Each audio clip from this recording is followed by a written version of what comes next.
Charon rotating out. Does have the spike in hand, but has to shoot the Seeker. Jig is up. They know he's on the site.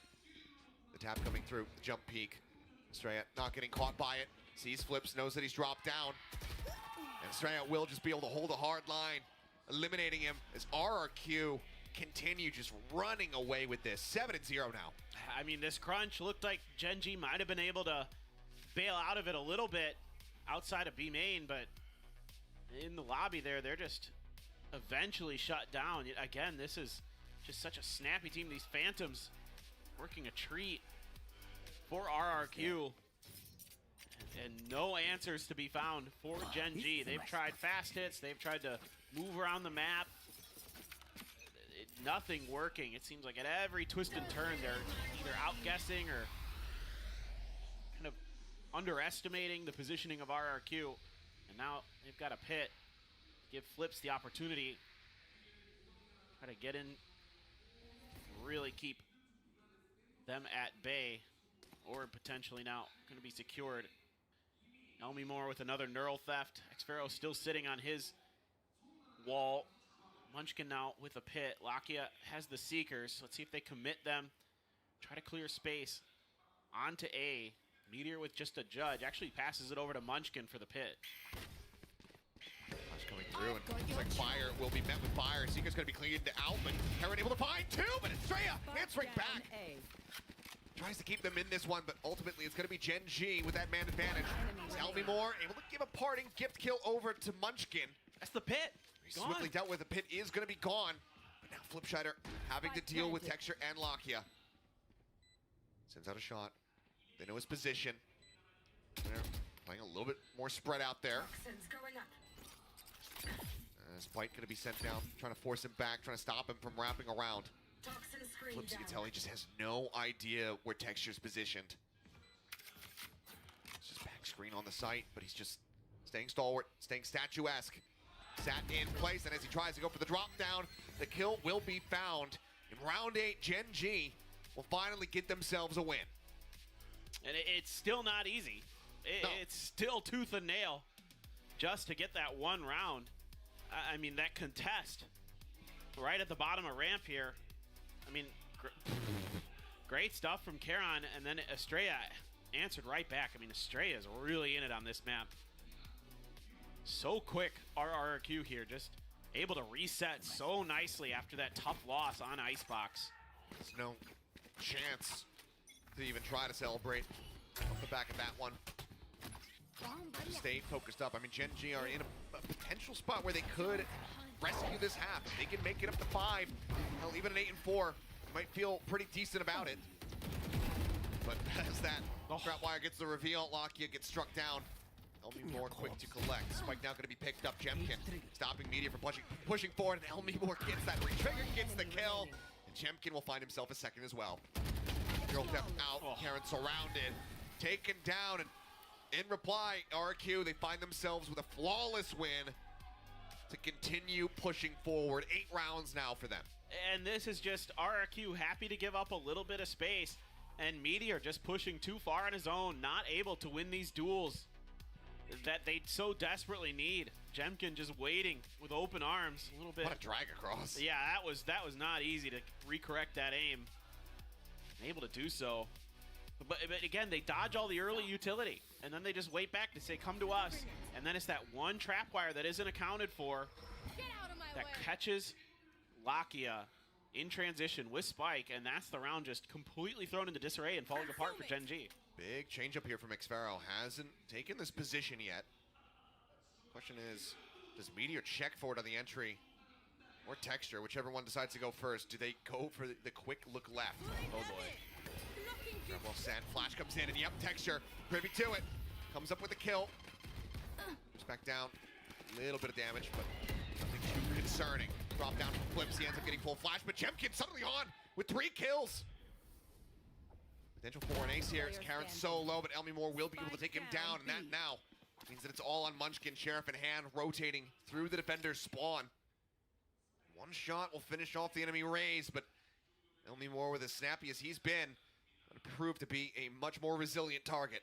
Are they going to be able to read this is the real question. For the time being, neither of them playing in towards his sight line, so Munchkin has to come well out into the sight. They're split apart, so... Does he pit first? It'd be so 30 risky. seconds It left. would give up the game so very swiftly, and it looks like, yeah, now Munchkin is watching for it, has noted it. Doesn't get the shots in the manner that he was looking for, but...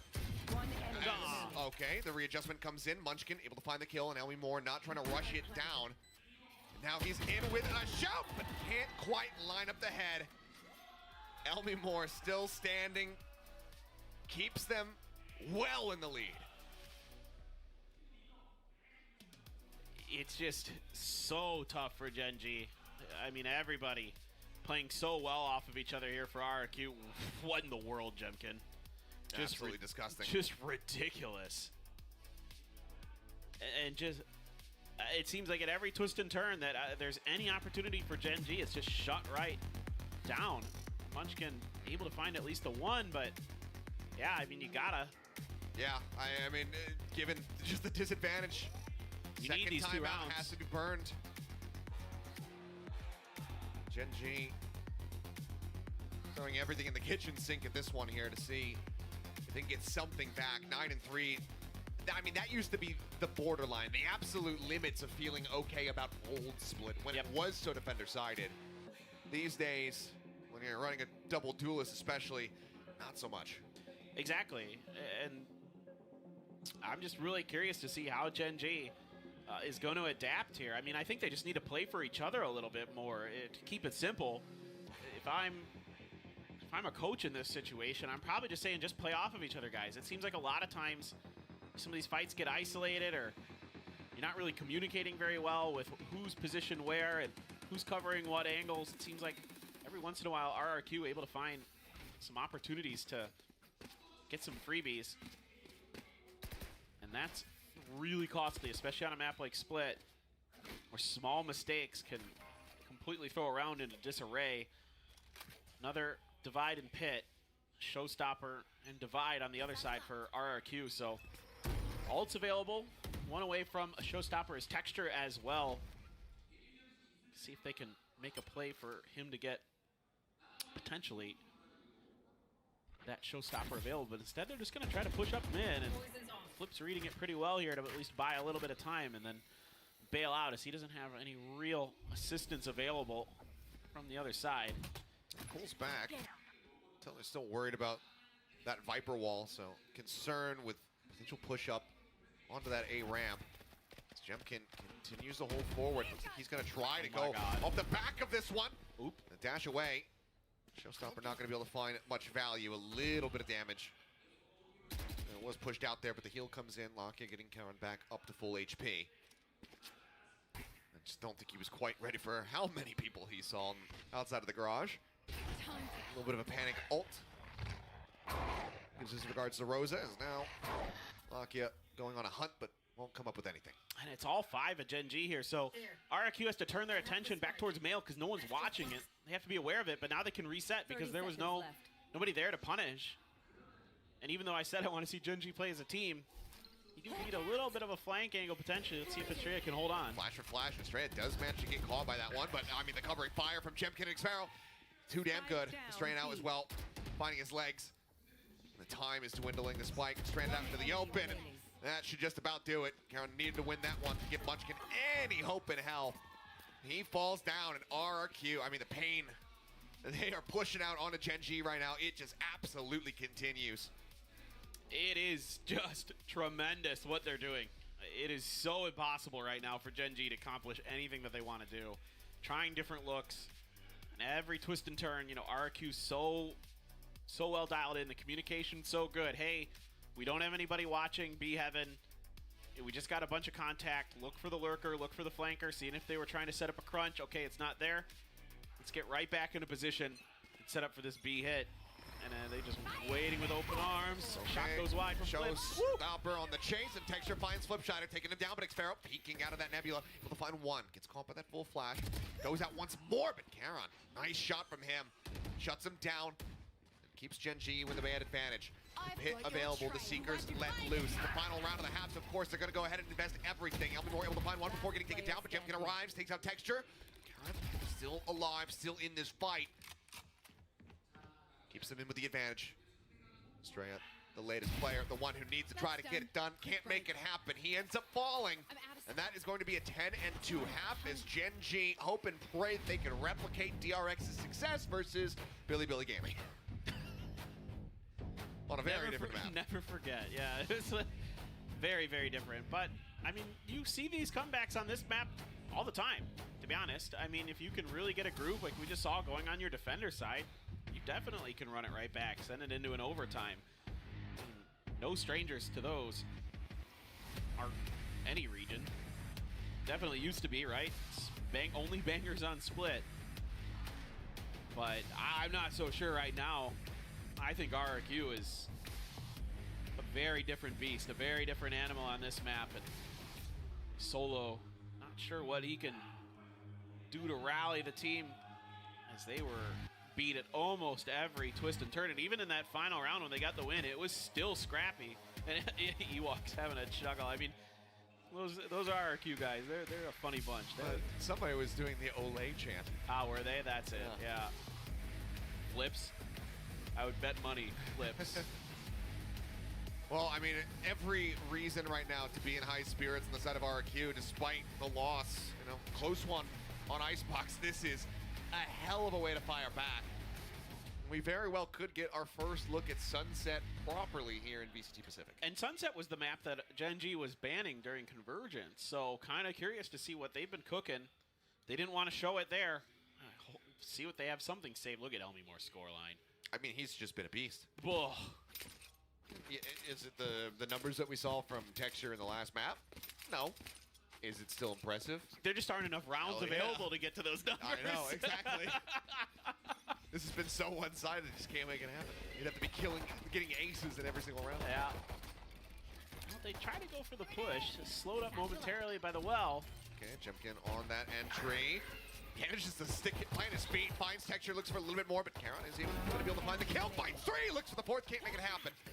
But he's done so much work here for the team. Straying out. Last one standing, almost takes out Lockheed, puts him down to 5 HP. As Meteor watches for the Ram's approach, and it's actually going to be Munchkin who claims the kill. We will stay dead even in pistol rounds, but Gen G still a world of work to be done if they want to get themselves back into this. But that's the first step taken. Munchkin's got a big smile on his face, so at least spirits remain high for Gen G. You know, sometimes you have a bad half. If you can just shake it off, things can quickly turn your way. Karon, oh my, lined up nicely there for you. Everybody's pushing through that wall. Shut down one after the other. And clean stuff from the new potential prodigy. Chip damage there, helping out a bit as well. Meteor with the Marshall. We're back to normal. We're back to 2023 VCT Pacific. Okay, well, hearing that forward push coming in, that's a lot of damage down to the Jemkin. Flip's not going to be catching any of that one, but Meteor back in mid will be able to find Elmimore. The jump shots coming through. Look at the try to pressure him out, but Munchkin from above up on the Raptors able to find the kill. Shot from Jemkin will get Meteor taken down, which gives him a Marshall. It feels like a bit of an overheat there from Meteor. Get that first kill and kind of, I mean, look, who dive knows? deep. I mean, look, it is Meteor. Who knows when he's going to be able to play Jet again? That's true. You know, if people start banning Split, actually, I don't think after, unless they run this back, I don't know if anyone's going to be banning Split against them. But that's true. And remember that ace he had with the Marshall on Breeze. Yeah, he just pushed and just kept killing. So you know what? If anybody in the world is allowed to do it, it's him. And Aspas. And well, okay, yeah. And there's many, yes. There's many who it's allowed. Buzz. Yeah, Buzz isn't really that kind of player usually. Nah, not really. Now the Marshall. Well, Texture now looking to put an end to this round. Swing out. He is going to get clipped by that Marshall. 30 seconds left. There's the team joining in. Jemkin going to get finished off as he just tries to grab that orb. And just the spray through. He'll be rewarded with the kill. Straight up, once again, last man standing. See if he can find anything to top off that round. He cannot. Anti-Eco going the way of Gen G here. Now, you saw, you know, that bonus get picked up from RRQ back over on Icebox. Can Gen G replicate the beginning of this map now? Can they stop it? Can they get the conversion and begin that monstrous streak to come back? Yeah, and if they can, it starts to creep in the back of your head as RRQ that, oh boy, maybe neither team just really has an attacker side set up for each other. Texture. He's very animated today. He is very animated. This is, yeah, Texture is usually a little bit on the quieter side, but today, man, he wants this bad. And I think that might be a testament to kind of the things that Gen G has been talking about in regards to just the team setup this season. You know, the players are very openly admitting, like, yeah, last year like, we weren't really getting along super well. And it seems like right now everybody's getting along, because even with this 6-round deficit they find themselves in, they're still high-spirited and animated. Yeah, and considering it's rather late here in Seoul, South Korea as well. These are gamers. That's true. None of these players are going to bed until like 3 or 4 hours from now. Anyway. They're probably still going to go home and play solo queue after this. 100%. Meteor doesn't go for timing. My. Oh, Lakia does. Hey, well, if you won't, I will. Finds the kill. He got a hit. Yeah. Jemkin clipped by that one, down to 15. Heals will come out. It's just going to be the dry peaks coming in. And this time, no. He'll get finished off. Meteor good for the shot. Pop flash up over the top of the screen. Sparrow on the side. The spray through. Both of them so very low. Meteor goes for the hip fire. Finds one. Once again, it's all on a strand. He can't make it happen. Meteor scoops up a 3K with a Marshall in hand. And Gen G do, in fact, convert the bonus. I mean, it's madness. Neither team seems to really be able to break the other's defenses. I mean, this is so well read here by Lakia, able to then just readjust back behind the pillar to kind of set up this double angle with Meteor, and both of them playing it so well. I get it now. It's because Lakia, he jumped down, yeah, and did the spray. So as long as he jumps off a surface before spraying, that's his superpower. Lakia will get a kill. He is one of the worst X-Men, but he's still an X-Men. Yeah. Well, that is going to force the first timeout here from RRQ in this map. Still a very comfortable lead, but as we get ready to go into, you know, what should be a fairly low buy from them, they run the risk of allowing for Gen G to get back within touching distance. You know, initially, I was thinking maybe they were actually going to tie their most dominant map score versus Gen G. We saw them, you know, 10-2 on Lotus before, or 13-2 on Lotus in the past versus Gen G. Back in the LCQ. Oh, yeah. So I thought, okay, maybe they'll be able to tie that up. Now it's starting to get away from them. Well, hide the playbook. And that map was the only one that they were able to take away from Gen G last season. Yeah, for sure. But now, well, from Marshall to Operator, Pain could very well continue here. This time being dished up by Gen G. And now it's going to be RRQ who's going to be sitting on that back foot economically. They're forcing up. Yeah, they are. Flip's just walking his way forward. Guiding light. A nice little micro adjustment here from Meteor off that light contact, knowing that somebody could be close. He's going to be fully committing to backing off. Munchkin. Oh my word, what Munchkin. What in the hell? What are these reads? Come on, man. Munchkin catching Jemkin. I mean, that's just all your entry power taken away.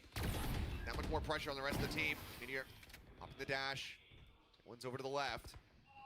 And in the meantime, Texture catching Elmore on the lurk. The push out of the poison orb. Munchkin claims the second one, just holding down mid. Now straining the spike. Spots Australia as well.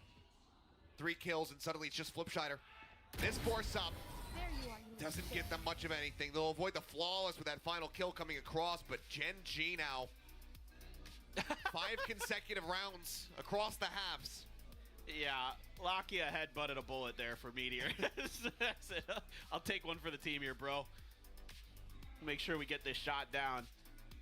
I mean, they're winning in all the same ways that RRQ was, just picking apart at every point of contact, not really allowing any utility to affect them, and in some cases, just like you were saying, out-reading their opponents. I mean, how many kills have we seen through smokes that didn't really have a lot of information?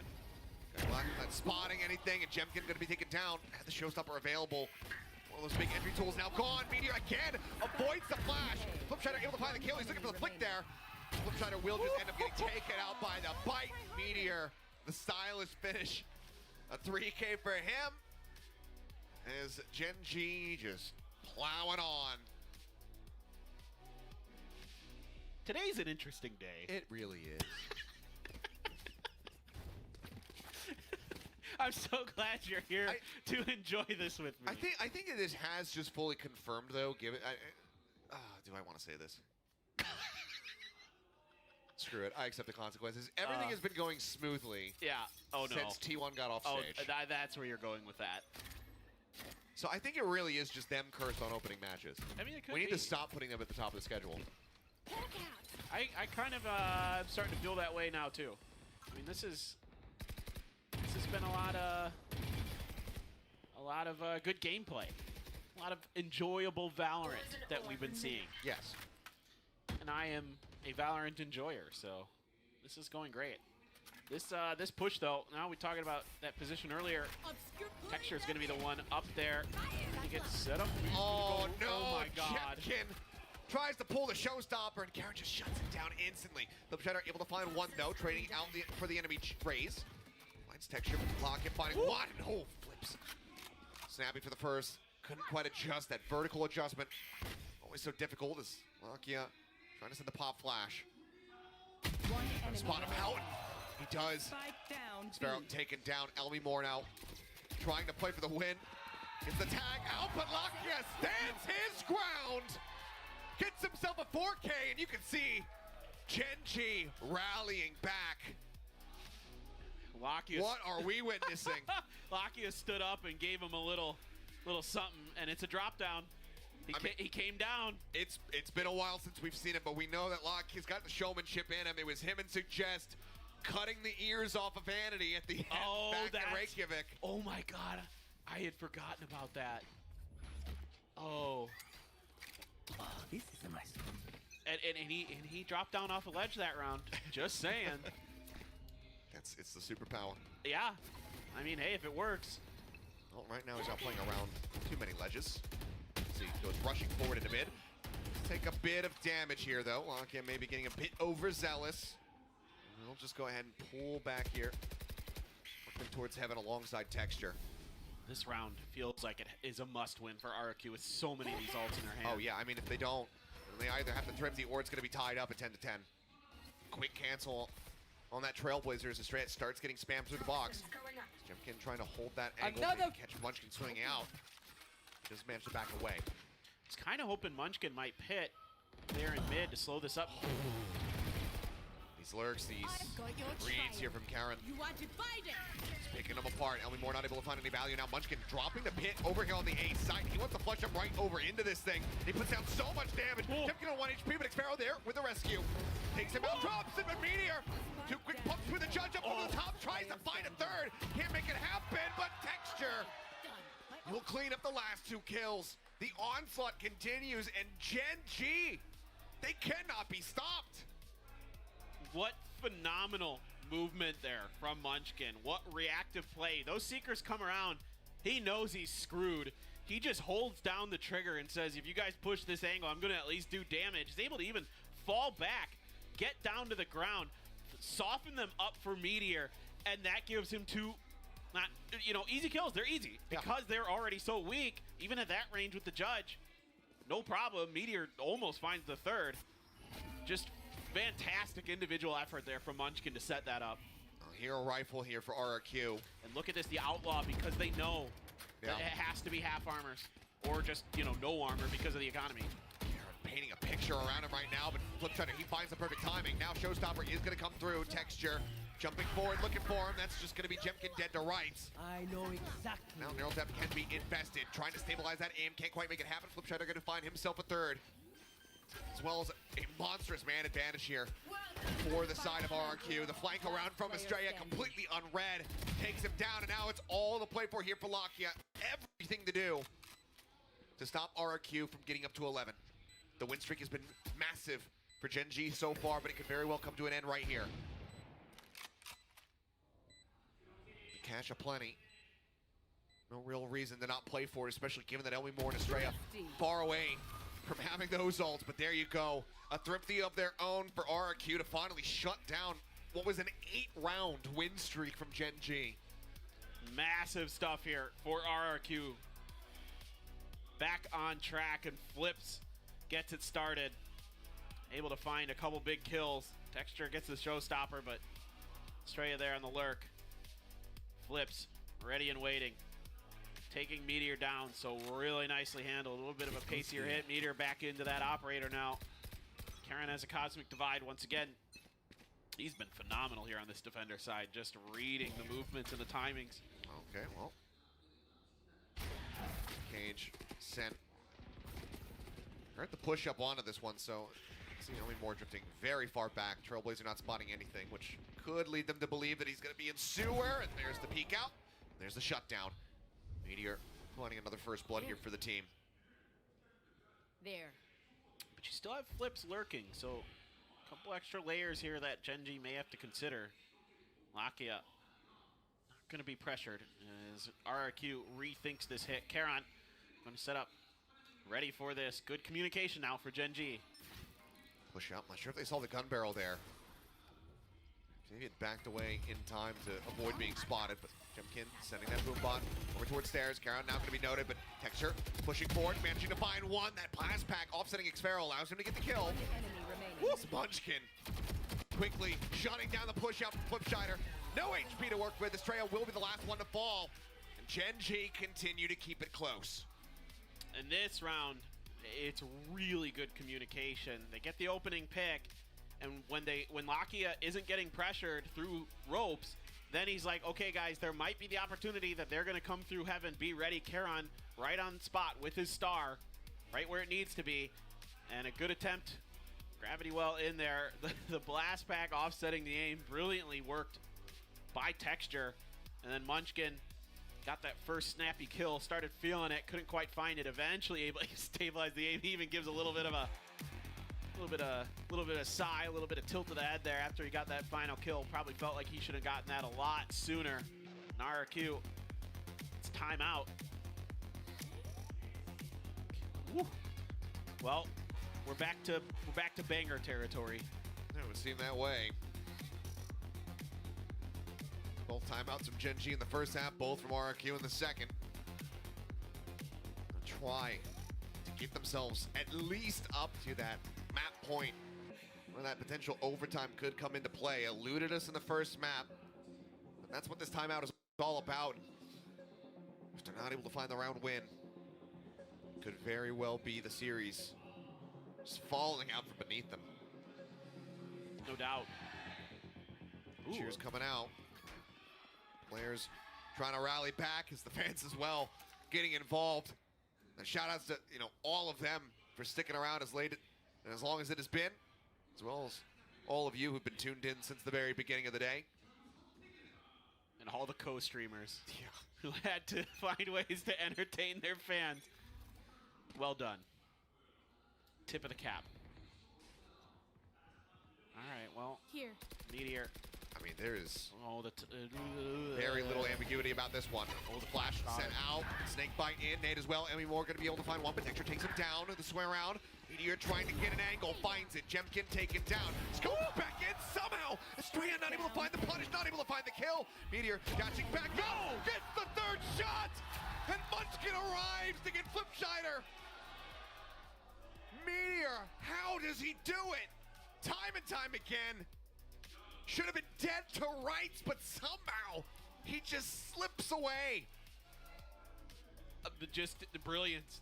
That's all that is. Just dodging everything that he knows could be coming, expecting the swing around the corner at elbow after this first shot. He might even caught a glimpse of a pixel there from Estrella and just is ready for it.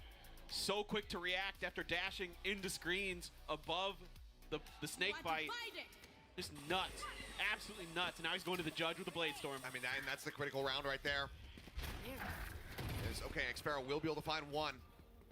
The push out from Texture over at Garage manages to find the kill. Cam set up as well, and Moore trying to dissuade them from pushing forward. This was a very early Cosmic Divide. Push up, Jemkin. Quick to respond, quick to readjust, finds Meteor, keeps RQ with an advantage. All that contact on the other side of the map, I think, gave Meteor a little bit of false confidence that he could push. And he paid the price. Jemkin had snuck up there underneath his nose.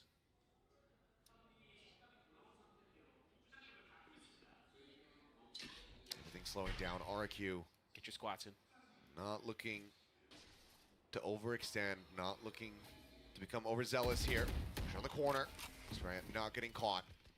Manages to stay safe, stay alive, stay healthy. Plant now coming down. As the rest of Gen G getting corralled up over here towards screens. Cosmic Divide now invested to try to go for the retake. That's going to be a solid start. Lockett pushing forward. Find Champion. Munch going to take it down at the same time as Xfaro tries to hold it. It's taken low. And down. As it's now all on Karen. Doesn't read it though. Estrella striking. And now RRQ have map point in their hands, 12 to 11. Can they close it out? Or does Gen G give us a second overtime here today? I mean, that's a nail biter. That Cosmic Divide, not very deep. Gen G's still able to get a few kills, giving themselves an opportunity, but Meteor there getting caught is painful after that tremendous round he had previously. Xfaro lining him up and at least getting one. Let's see now. Meteor back on that Marshall. Tried something a little bit different. Showstopper for Jemkin. He's gotten up and towards A heaven, but Meteor's waiting here. Boombot. Just waiting out the Trailblazer there. As, oh, They're wanting to see this op. that was a pretty shallow jiggle. He's not going wide enough to actually spot this. The fight will actually force them back. Showstopper up over the top. Texture finds Jemkin. Australia taken down by Lakia. Counterpart Sky eliminated there, and now it's a 3v5 to try to close this map out. Otherwise, Gen G will be pushing us into overtime, elongating this series. Gen G fully committed to that A hit. Now they have to shift back over. I mean, they're so well poised. They just know. We wait. Yep. We wait for the plant, Yep. and then we get ready to strike. Allow for the rest of the team to come back over, go for that full five-pronged approach. It's a little bit dicey, especially for Lakia. He's gonna have to take his time coming through mid. They have no information in that part of the map, but pretty soon here, they're gonna figure it out and have plenty of time to make this hit work. Xfaro going to be the only one playing here within the site. Double snake bite, poison orb is set up. As they go for the concuss. Now Elmimore gonna go on a bit of a walkabout around, try to get this flank through. Full flash coming across, and Xfaro not gonna be able to find anything. The first bite gonna be let loose. Time ticking away. They have to be able to get onto this one. Can't wall bang that one, but it doesn't matter. Elmimore able to find the kill and abuse being held, but there it is! RRQ replicate the scoreline from map number 1, but this time they get the win. 13 to 11, ladies and gentlemen. This evening does not end here. RRQ continue to seek their revenge. I mean, that round looked like it should have Gen G written all over it. It looked like it should have overtime written all over it. And 2 players left, and they shut it out. I am flabbergasted with RRQ, the way that they're able to maintain their composure after a rough first map, you know, coming up so close, and now here coming back. Yeah, well, we'll go ahead and throw down the analyst desk to break down some of the crazy action we just witnessed. I was gonna say RRQ bounced back, but honestly, that was more like a pudding sort of wading through the mush, because it looked like they were just gonna clean sweep it, and then something happened. Gen G showed up with their double duelist comp, which we were also in doubt of, and it was this back and forth, and RRQ at the very last moment took it back into their hands. I'm just so exhausted, and not because the night is long. Emotional damage. Aside from, I've always had hope that I think RRQ's direction is good and the philosophy is good. It's just that we saw once again some of the weaknesses they had last year, which was they start to run out of steam, and once they run out of steam once, it's really hard for them to regroup. Now, obviously, result-wise, in this map, they eventually did it, but boy, like you said, it was a crawl, not a sprint across the finish line. I mean, so many rounds, right? Especially on the second half. We were all saying, these were rounds that they could have won. They should have won, in fact, but then somehow just not quite able to cross over that finishing line. Meanwhile, Gen G, I mean, the stats really show it. Texture was having a field day. Meteor was having a field day. They got a lot of first kills, and they managed to bring it really close. But towards the end, I mean, credit where it's due. RRQ still were able to close it out. Yes. Yeah, I mean, Meteor MVP for sure on the Gen G side. That was a little insane. Once you put an op in his hams, he went ham, actually. That's what he did. Yes, he did go ham with the operator in his hands. But here's the good news for Gen G. Despite the loss on map 2, okay, Meteor, once again saying, I'm still good with the operator. I can still, somewhat do my job on Jet. Now, I would question how their attack rounds went, right? Because you have double duelists. There's more ways you could have utilized that explosive power. However, on defense, they understood that RQ doesn't have that firepower, right? So they can always spam through the smokes. They can always delay them. And then those couple rounds where actually Gen G would kind of push out on an offbeat that really caught RQ off guard. Once again, similar to Icebox, where RQ is like, well, Gen G doesn't do that. These players don't ever play aggressive. And it's like, no, now we do, because we're all really strong aimers. So I would say overall, I think Gen G maybe had a better read on their specific opponent. But RRQ, I mean, also they picked defense on split, and then they picked a composition that's very heavy on defense. So if they didn't have those 10 rounds, I think this would have been over a long time. That was one of the big things, at least for RRQ, because in the first half, you can really see they had that game plan. Not a lot of like individual crazy performances, not like what Meteor did, but as a team, they knew what Gen G was about to do. If they got information about a site hit that was incoming, they would vacate the site and just allow for that take to come through, and then pincer maneuver as Gen G tries to go in for that spike plant. A lot of rounds RQ picked up on that first half. It was just the second half that felt so like, oh, it's just not there yet.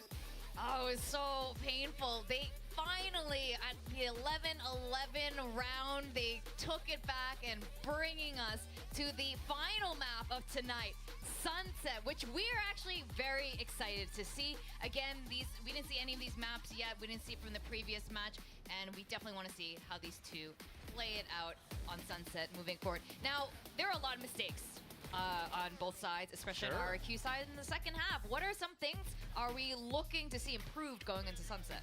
Well, I think they started to work off of these assumptions, right? Like, assuming, okay, Gen G's gonna wait for a peak. They're just gonna hold the angle. And then they're getting spammed through the smokes. I would also say RRQ, I'm glad to see a team still gambling on the half armor economy to try to kind of build up for a longer run, but you're playing against a team with two guys who are known for their scopes play. They're picking up those outlaws again. I mean, I think these are risks that you have to kind of accommodate for your opponent.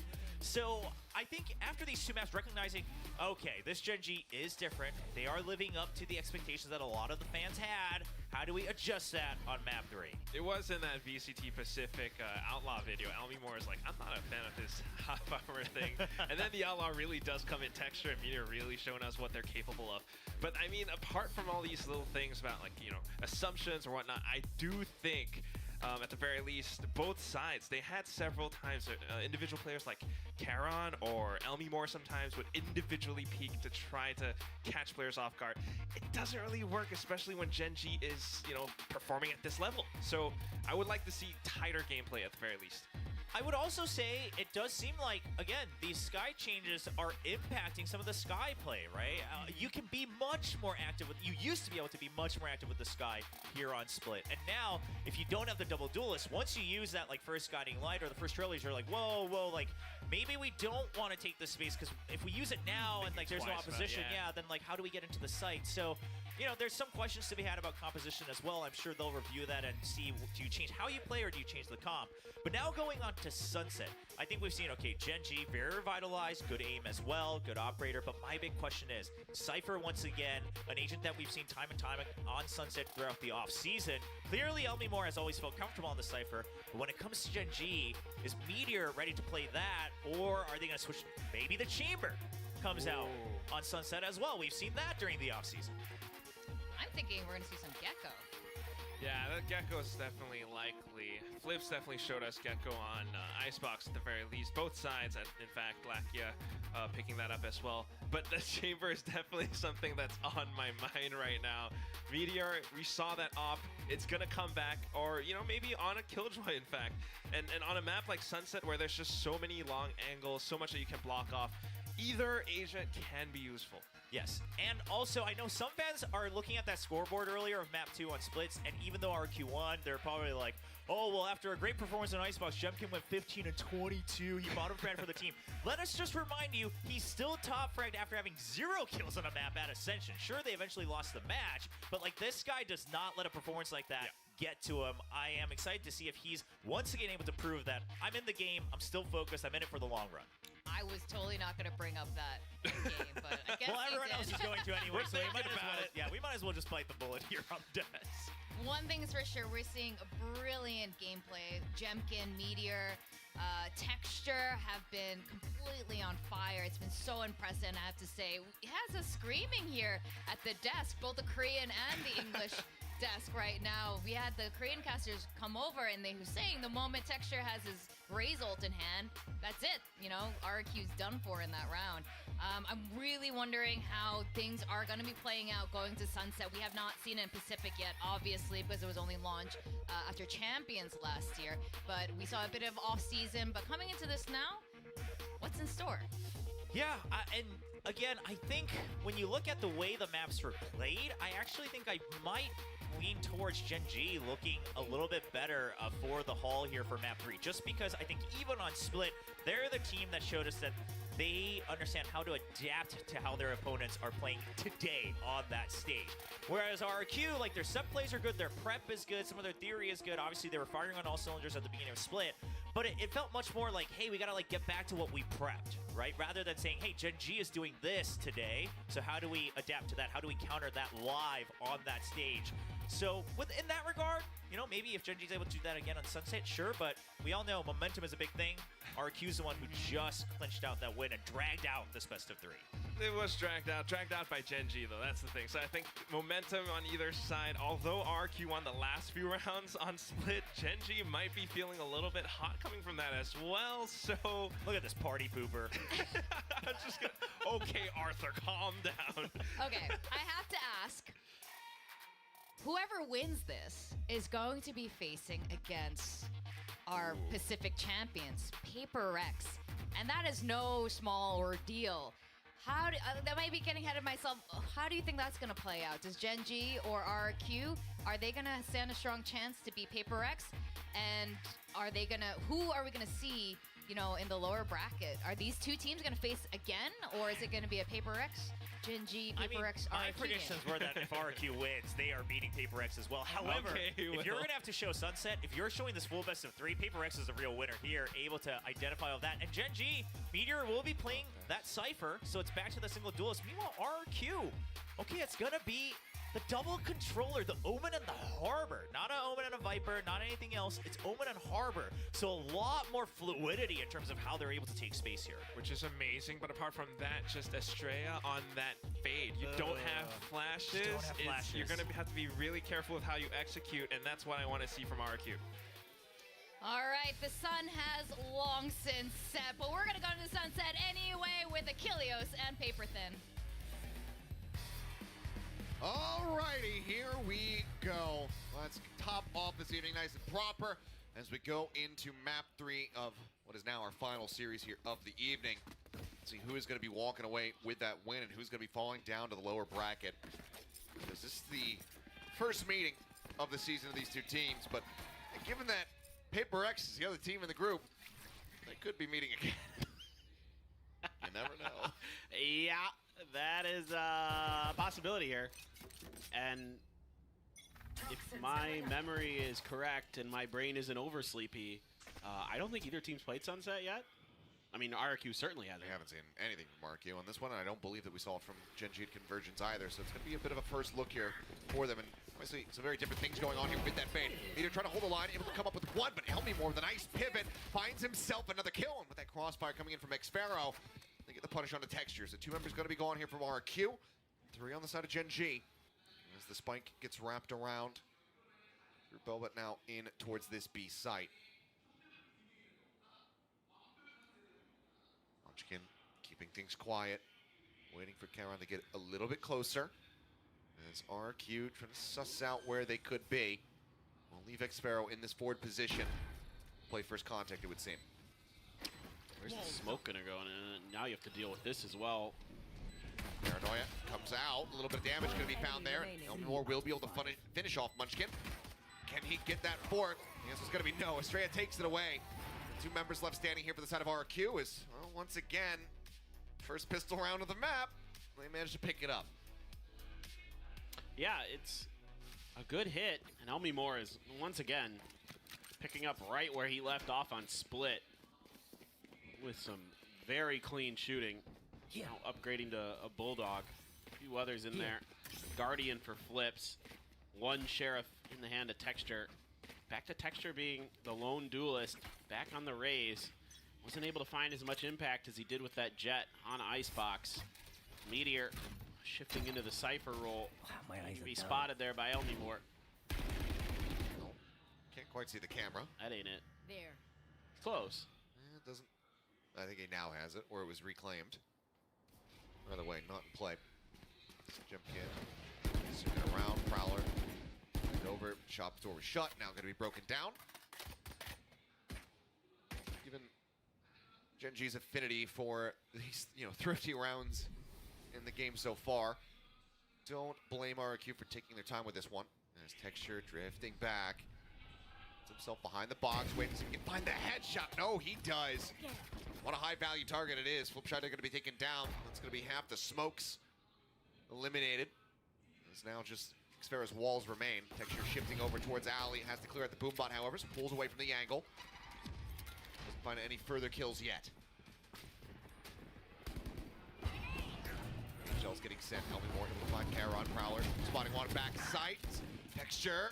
1 shot for finishing off Jemkin, who will fall to Munchkin's hand. 30 seconds left. Then get flushed out.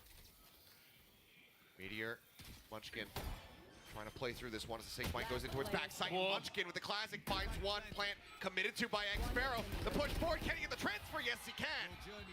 Xfero will be able to close out the round. RRQ move up 2-0, but it damn near cost them everything. Yeah, it's just a phenomenal hold here from Texture. Just buying time, buying time. Initial crosshair placement, really, really good. Catching RRQ just enough off guard. Some good util to soften up some members of RRQ as well to get those classics a little bit of value. And a chance there for Munchkin at the end. But tough with a classic. And we are potentially in for an interesting one. Doesn't seem like we're going to have a repeat of split, potentially. Now, oh, Texture. Hello. Texture is really having a good start now. Much better. Here's just what the additional setup may have been. Maybe he was full flash and didn't realize that the paint shells were on top of him, but it's a high value kill to be found. As so far, RRQ have been able to convert every first bonus round. Elmi Moore is also very good with the Sheriff. Oh, yeah. That has been a known quality for quite some time. Prowler going out. Texture pushing up here along the wall as Texture comes up with 3 more kills in the blink of an eye to make it a 4K. Yeah, you can see Lockie, his eyes going wide there for a moment. He's like, damn. Unbelievable. It's that little stutter step he does on the back of this cascade. I think you're right. That flash just kind of. He might have got stuck, or I think he got bogged as he was trying to exit. Was flashing. Look at the timing. Look at the timing on the back of that cascade by Texture, and then his turn, the 180 to mow 2 more down. Yeah, no wonder Lakia's eyes went wide. There was a split second, I believe, at the end of Texture's player cam where he just was like. Obviously, the audience can't see what face I made, but hey, you can always rewind it, screen grab it, because it was damn hilarious. It was good. Well, now, Gen G getting a bonus. It's not as strong of a start here that we've been seeing from RRQ. Still in the driver's seat as they have the full buy coming through. Reckoning also available here for Xfero.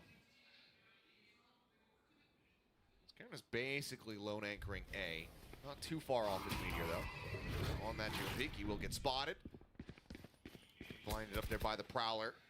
Just a couple shots into the back. And a lot of the Cypher utility going to have to be dealt with. Camera way on the back of the site. Over on A, a couple traps crisscrossed.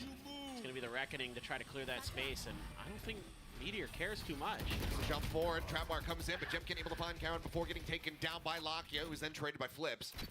My Meteor tower is destroyed. toggling back into the cam, finding the tag. Down that. Trapwire destroyed. Cyber Cage here. Wants to push up, trying to intercept right as he hears that spike plant coming through. Showstopper out. Shutter not ready for the angle. Ends up falling, but Texture now.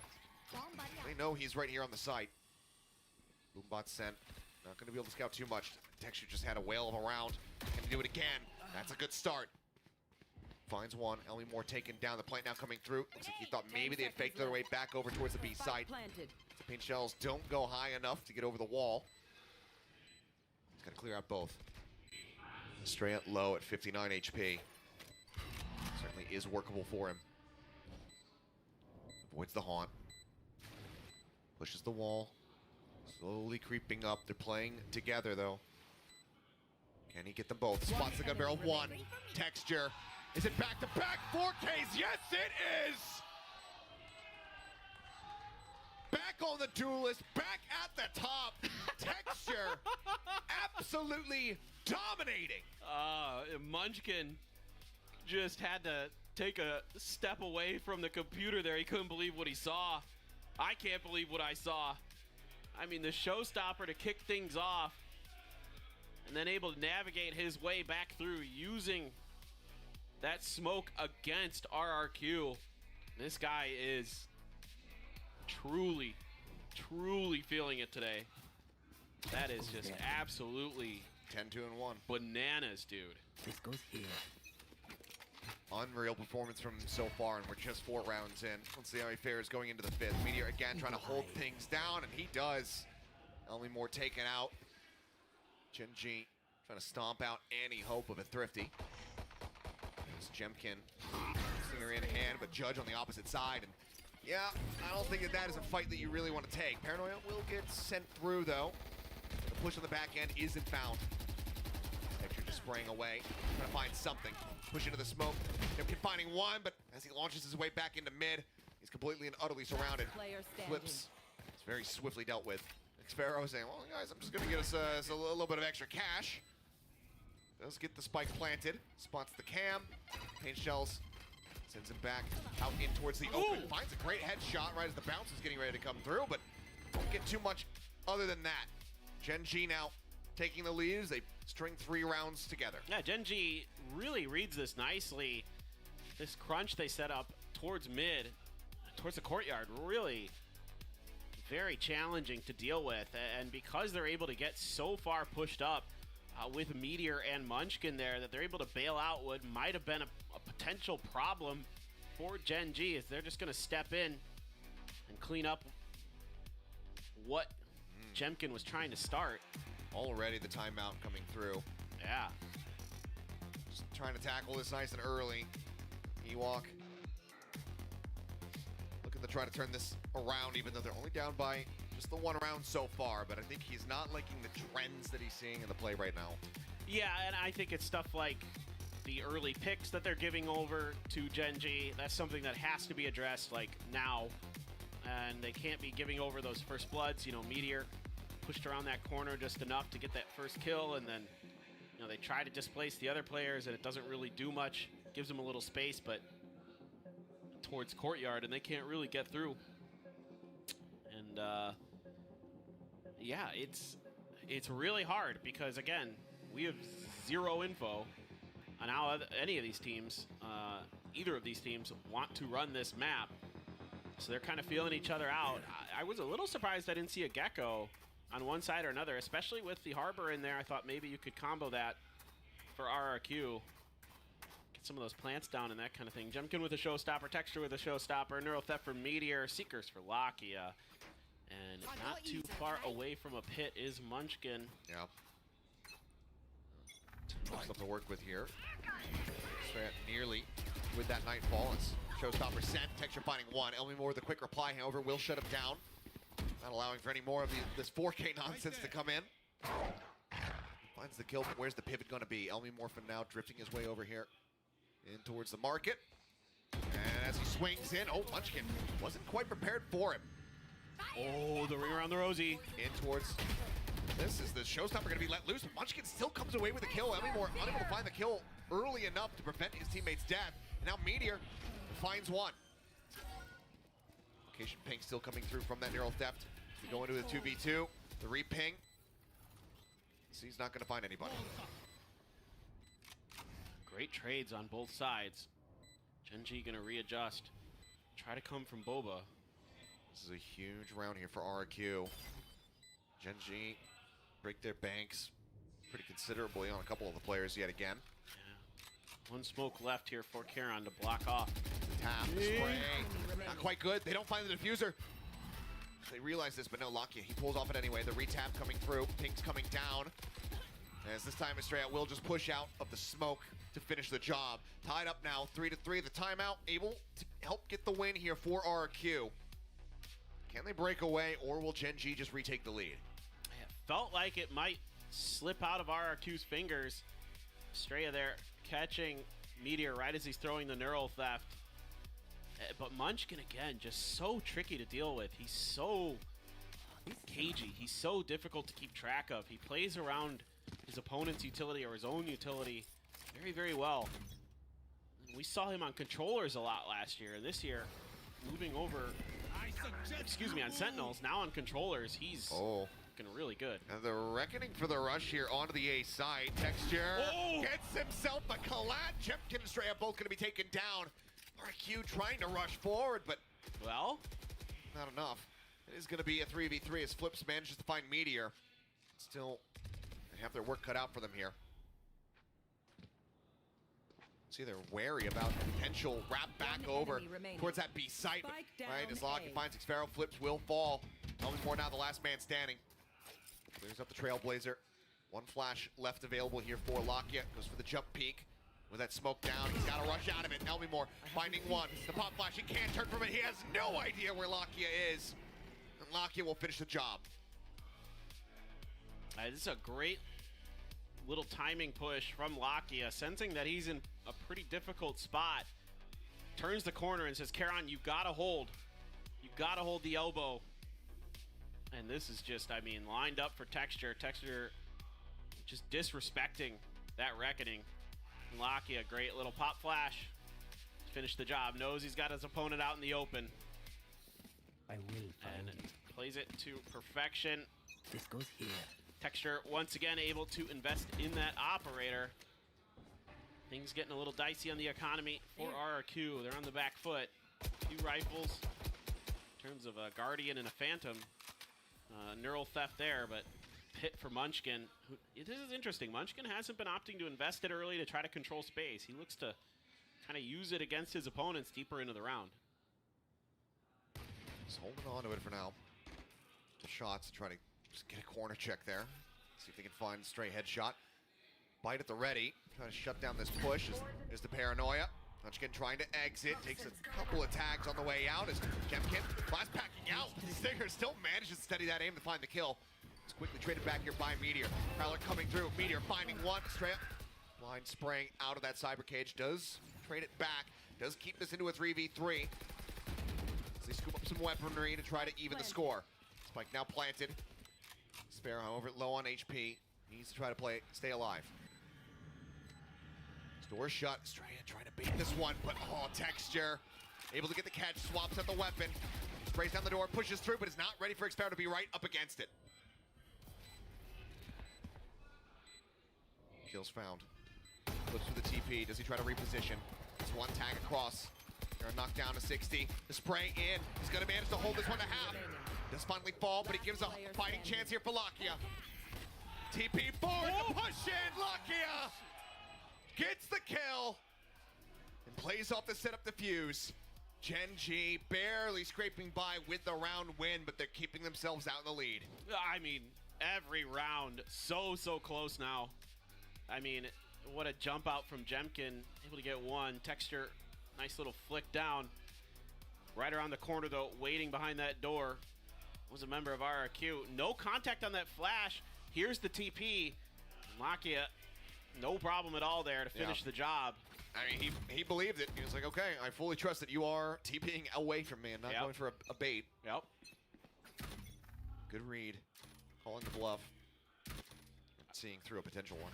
I really want to see what Munchkin's going to do with his pit. I feel like our Vipers have been Wow, my making eyes are down. interesting decisions with their Vipers pits today. Let's put it that way. Well, for now, he's just holding it. Maybe it's like a comfort blanket. Just hold on to that one. Locky, in the meantime, though, able to find 2 quick kills. Xfero and Elmi Moore going to be taken down. It's just a bloodbath in mid. Jemkin trying to play off the back Oh of that my. boom bot. Straya coming up with 2. Jemkin with the 3rd, suddenly into a 2v2. He takes a forward position, just crouched down. Nightfall going across. I don't think it gets a connection onto 1. Okay, so Caron does get caught by that. Just going to be waiting this out. Seems like maybe I'll find you. the double market approach. Have to make that operator sing for texture. Well, this could be painful though. Jemkin player not watching standing. the angle. There you go. Sings a nice little tune as Strand tries to swing out, tries to take the fight. The Gen G continue to persevere. 6-3 now. Putting themselves in a strong position thus far here on Sunset.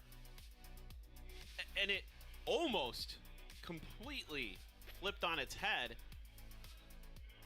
because, you know, this is a great push out from Lakia. Boom, double kill. And then they're all like, okay, we're all going to go down market and line right up for this crossfire. That RRQ had set up just waiting with open arms, and they lose 3. They get mowed down, and all of a sudden it's a much more difficult round. I think Gen G there needs to get a little more info before they start making those clumped up pushes. Could have cost them that round, but tons of ult now for Gen G.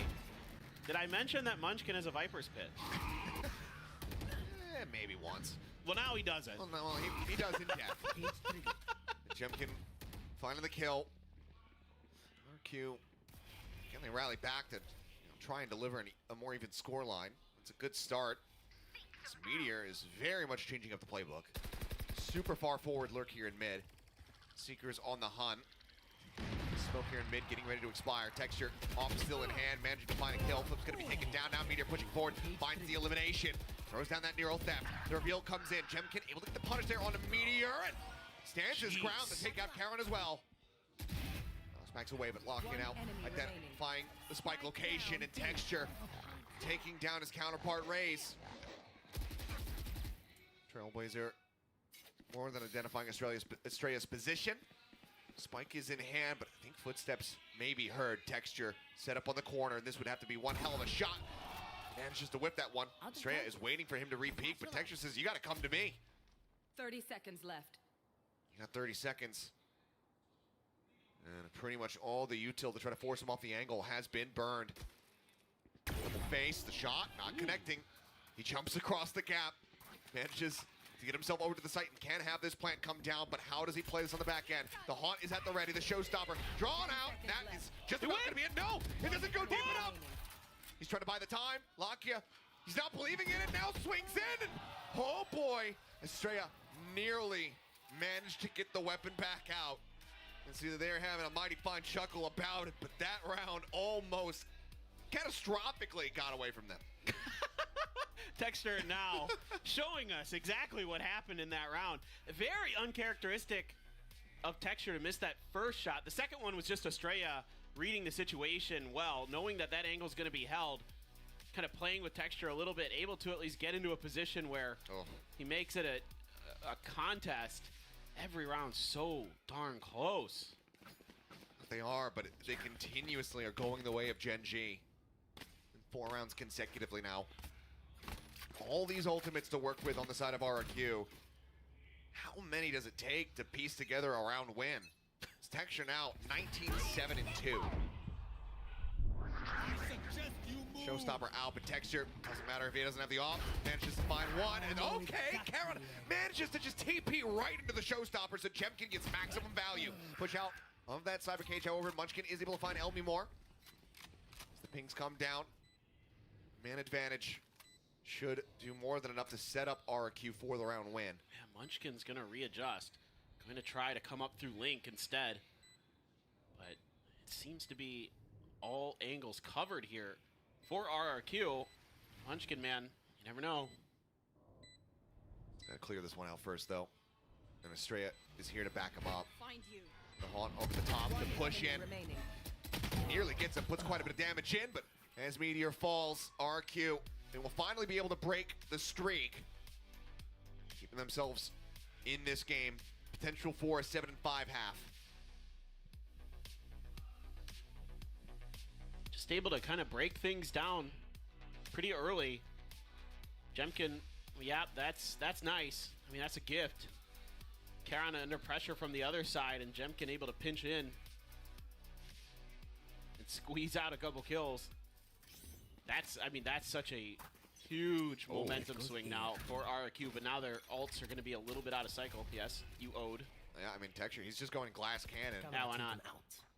Buying a rifle for his teammate, being handed over the operator. He's Been good clean enough. with it so far. But I mean, here's the ultimate question. yeah. Do we see the pit? Does he use it in this half? Or does it just go completely It unutilized? seems to be in Genji's playbook that the Viper's pit actually doesn't exist. Yeah, it's about the implication. It's the implication of danger. Judge in hand, Jemkin swinging the corner, able to find the quick headshot there to shut down Karan to making sure they can't find any more value, but Lakia still managing to take out 2. Even numbers. Sees finding no one. As the Haunt will get cleared. Meteor snapping, finds one, finds the other, and now it is all on Xfaro. Spike planted, just a cove to work with. The Tide still 25 seconds away. Looks like he wants to go on a walkabout, but he's getting ready to rotate potentially over into Texture's line of sight, but Texture pulls off the angle now. I mean, I feel like, though, with the Judge in hand, that Munchkin was actually considering the pit this round. Potentially, although that might have been just a cost-cutting measure to get Texture and Operator. Why? Why no pit? Why no pit to cover this?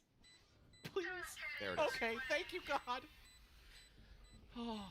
Pit sent, Texture, shorty in hand. That'll be the thing that finishes the half. 8-4, Gen G out in front as we get ready to swap sides. It's that last round. That's the only round you need the pit for. That's it. I mean, whatever. They're winning. And Texture is, when he is kind of freed up to do his thing, especially with those operators, tremendous player. Early on, getting himself started with those 4Ks. Again, setting the pace, setting the tone for Gen G. This team, when I predicted this team today, it was almost purely on the back of firepower. Like, in my gut, I'm like, there's just way too many nutso players. And I'm not saying that RRQ isn't just as good, essentially, as we have seen here today. They are, pound for pound, basically at the same caliber, but Gen G just seems to have a little bit more steadiness, especially in that operator department. That is really, Texture is really setting Gen G apart from RRQ right now. Well, it's not over until it's over. We saw the very close run back from true. Gen G. The attempt there on split. Managed to go from 10-2 to, an 11-13 loss. RRQ not in quite as desperate of a situation, but still not where they want to be. Is that a sign asking if someone wants to come over from Robin? No, he was saying he's going to take the first train. Oh, I thought I saw Ramian. Oh, on did there. you? I think it's a Tom Yon. Oh, I glanced at it, and my brain is also at about 20% capacity currently, so... and you're already usually running pretty low. That's true.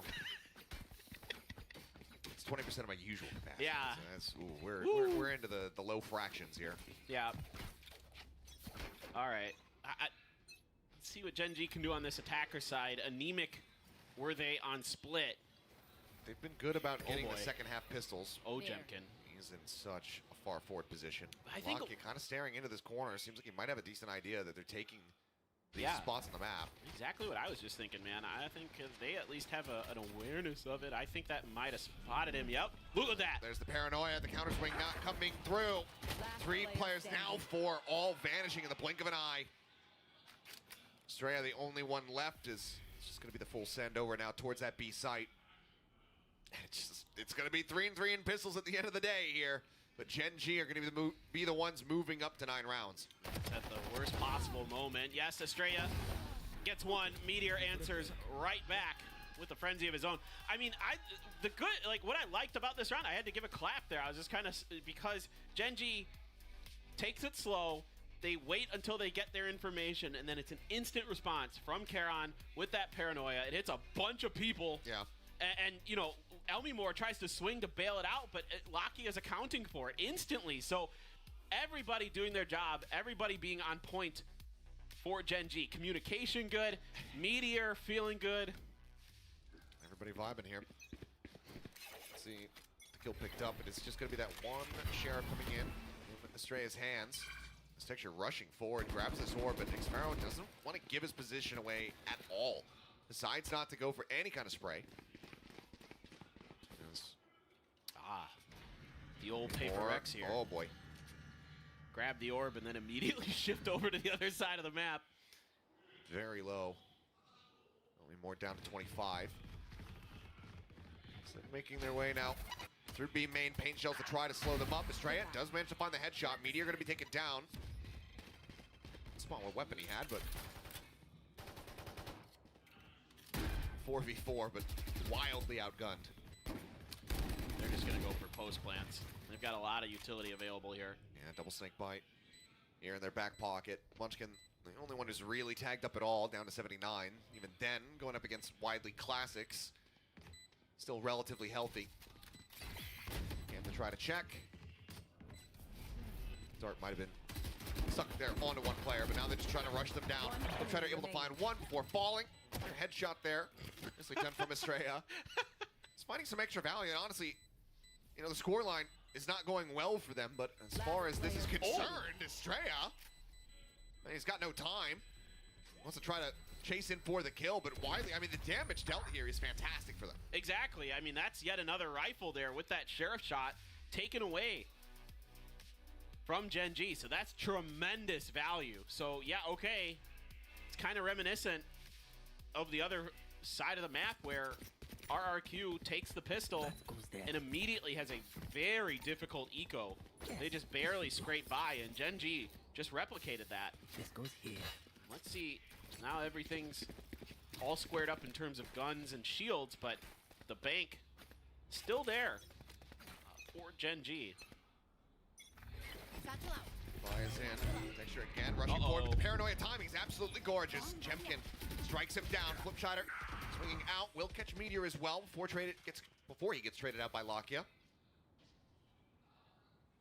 Things very much slow down here for Gen.G.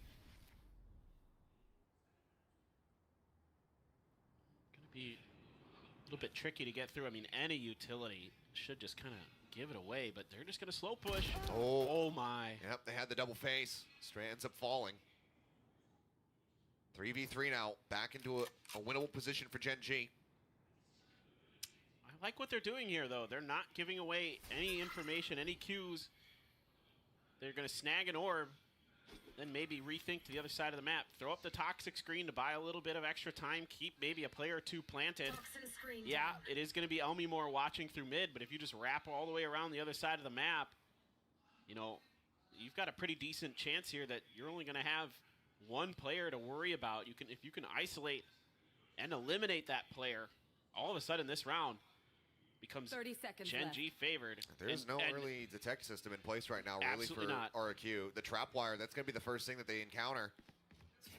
And by then it'll be probably too late. Yep. I mean, now Elmimore might be hearing that utility. I don't think he can. Like it. Yeah.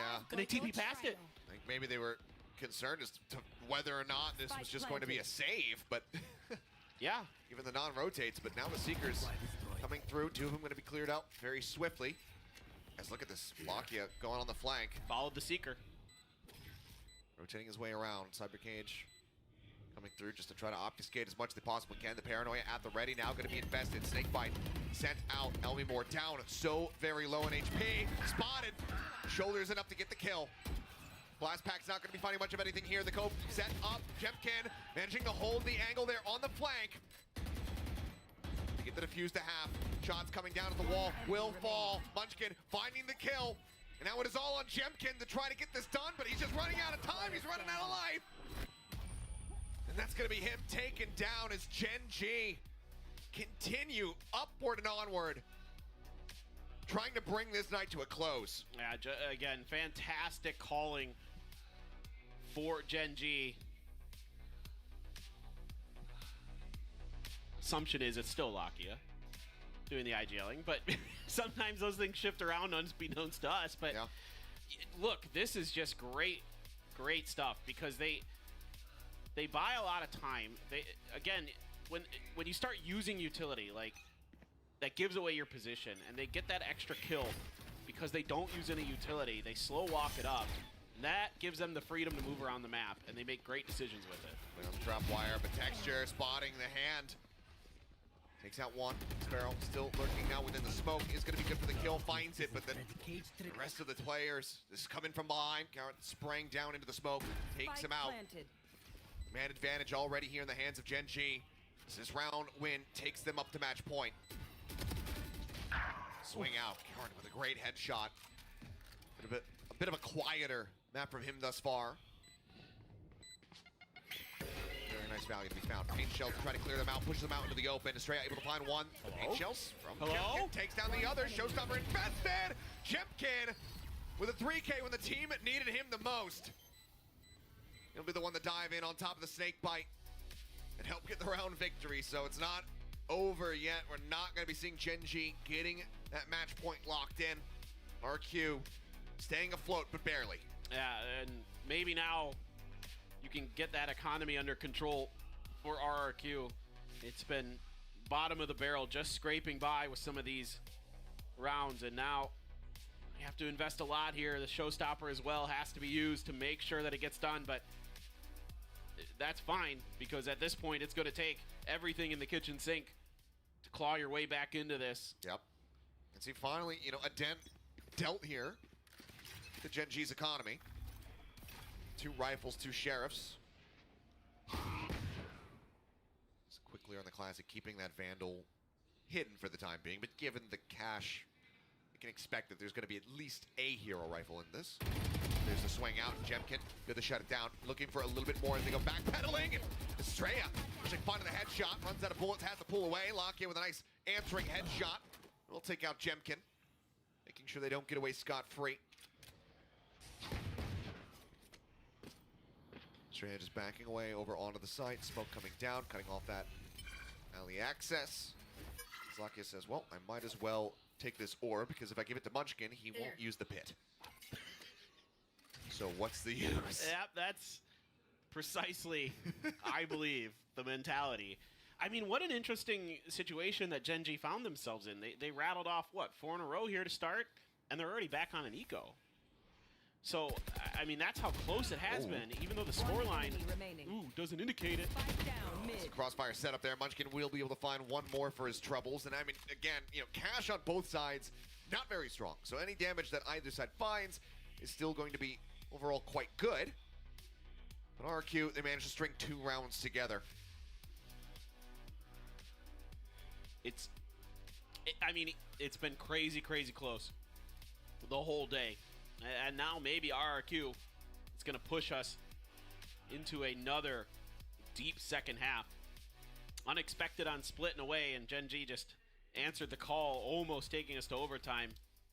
It's going to be RRQ's turn to rattle off a bunch of rounds in a row. Texture so deep. Oh, yeah, I mean, pretty sure his feet were spotted. Flipshatter just hanging out on top of market. Manages to avoid the Trailblazer. No stun to be found. Paranoia sent in. Swings the corner. Finds Texture. Looks for a little bit more. And he manages to get him with 1 bullet left in the clip. Meter now lurked forward. Revealed. Takes so much damage. And swiftly finished off by Elmi Moore. Garon now the last one standing is RRQ. Now, you just posed the question. I think they replied. They are looking to run this back. They are looking to make this an elongated map. No doubt. And they are right back in it. All of a sudden, it looks like Gen G's the ones who's a little bit off kilter, a little off balance, not really able to react in time. Now RRQ's starting to play off of each other, starting to hit their shots when they need them. We're seeing that RRQ that we saw so often on their defender side on Split, where every reaction, every decision seemed to be nearly flawless. And here it's going to come down to Karon, really probably would like to save this gun. I think he's going to have to. Ideal 30 seconds situation. left. And just hold on to it, pass it to, you know, Texture. Yeah. You know, as a hero rifle into the next round. I'd like to see a timeout here from Genji. I'm curious as to when they're going to decide to do that. Maybe this is the moment as they get ready to go into, you know, a pseudo-thrifty attempt in the next round. Yeah. 10 I think now's seconds the left. time. And they have that full loss bonus coming through, so we'll see what they can scrape together. The call might be, you know, let's go for like a half armor purchase, something like that. Bulldogs in the mix, etc. We'll have to just wait and see, though. But for now, I mean, 4 rounds separating. RQ need to keep up this momentum. Yeah, and RRQ has kind of found a lot of the success that I think we saw on Split, where they're absorbing a lot of the early utility, putting themselves Right before the smoke bloomed. I mean, that second shot was nuts, and then doesn't have many bullets left and puts them to good use. So, but I mean, they're doing a good job of. Okay. Yes, thank you, Solo. He heard my cries. It doesn't want this to get any closer than it already has. I mean, so far, this is only one time out apiece, so Yeah. as things continue to get closer, or, you know, one team tries to stretch away from the other, we could see the rest of those utilized here very quickly. Oh, for sure. I mean, it's so important. Yeah. I mean, if Genji win the next round, you know, RQ, Yeah, no choice but to use that timeout. and it's, you know, we've talked about it a couple times today, but just how incredibly fast and furious this kickoff is, how little room for error there is to get yourself to Masters Madrid, which is so important for getting those championship points. Yeah. To try to get yourself to Champions Korea, which is nice to say that now. That's true. We can say that out loud. We can say that out Oh, loud. my God. It feels amazing. It's no longer the quiet part. It is now the out loud part. Well, Genji, Isolate them. they're putting their proficiency for pulling off thrifty wins on display throughout the first 2 maps. And you nailed it. They just gave Texture the rifle. They're like, here you go. Yep. Also has that showstopper. Looks like he's just baiting, trying to see if anyone's going to swing off that Prowler, but seems like RRQ knowing better. Satchel out. Quick bounce over here in towards that alley. Showstopper at the ready. Could find an immense amount of value. Still have one more flash to clear an extra angle. You're to use that paranoia to clear the right-hand corner of elbow. But they're kind of playing with RRQ's mind here a little bit, because a lot of times it's either been kind of like fast hits or they get contact, but they're pulling up and they're waiting, and now trying to get back into the mix is Estrella. Showing in the corner for now. I think they've quite spotted him out yet, but maybe with that spray fire coming through, maybe they had. Mont still at the ready. Paranoia has been used. Lakia, the first one to push up, and that's going to be the spike noted. Texture in the meantime, set up on top of the box, swings out, but Xfero is a little bit faster, managing to find the kill. Estrella taking down Meteor on the flank. Seems like they're going to be good for this one. Now set for a flawless RRQ. Just need to find this last player. Caron has his work cut out for him to try to find any sort of value right now. 2 within the smoke. The camera not spotting anything. The Paranoia going to go wide. He gets the dink, but cannot get the kill. The counter swing out. Xfero will find the last elimination. As RRQ, now 4 rounds consecutively here for themselves. They continue the run back. Yeah, Jemkin just spamming that box, just keeping Estrella's position hidden long enough that eventually it pays dividends. See all those bullets in that box. That's all Jemkin there, just baiting for Estrella, just diverting all the attention of Genji up to his direction. Simple plays like that can benefit you mightily. Your opponents don't recognize it. Okay, Genji's turn for a lot of ultimates and a buy, and this one, you know, you really want to get this one for Genji. You can set yourself up to that 12th round, get a little bit of extra economy, a little bit of extra cushion. Get those ults cycled back in if this goes really sideways. Oh, Texture jumping forward with that showstopper. Now sees him. Flipshider. His Paranoid actually didn't know where he was running. Ends up getting taken down. Boombot goes off inside of the smoke. It's a little bit of damage as the reveal comes through. Texture pulling away, however.